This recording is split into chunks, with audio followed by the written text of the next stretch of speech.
Qui va gagner cette guerre? Alors nous, les Juifs, on sait une chose, c'est que Dieu nous a promis l'existence pour l'éternité. Aucun peuple, aucune solution, ni aucune bombe atomique ne pourra jamais détruire le peuple d'Israël. Ça a été essayé depuis des millénaires. Am Israël Chai Vekayam. Nous avons une promesse de Dieu que le peuple d'Israël vivra pour l'éternité. Nous traversons l'histoire.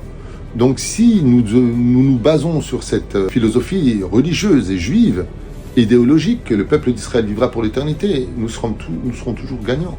La question, c'est à quel prix? Et être gagnant, je veux te dire, c'est d'arriver à mettre un terme à cette guerre par la douceur de la teshuva, du shalom, de l'amour du prochain. Si on arrivait, comme à l'époque de Yoshua bin Nun, avec des trompettes, de faire tomber la muraille de haine qui est en face de nous, alors oui, on gagnerait cette guerre.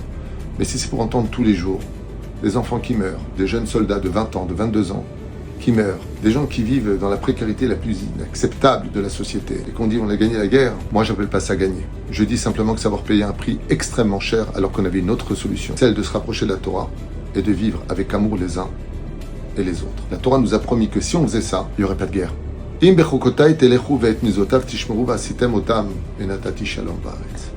on faisait simplement la Torah et les mitzvot, qu'on arrêterait de parler du mal des uns et des autres, on se renforcerait dans notre foi, non pas philosophique, mais active, on gagnerait une guerre magnifique. On n'aurait pas besoin d'autant d'effectifs pour la gagner cette guerre. Dieu ferait très vite tomber nos ennemis, comme la Torah nous le promet dans la 10e paracha qui clôture le livre de Lévitique. Je mettrai de la peur dans le ventre de vos ennemis, et 100 parmi vous suffirait pour en faire fuir des milliers.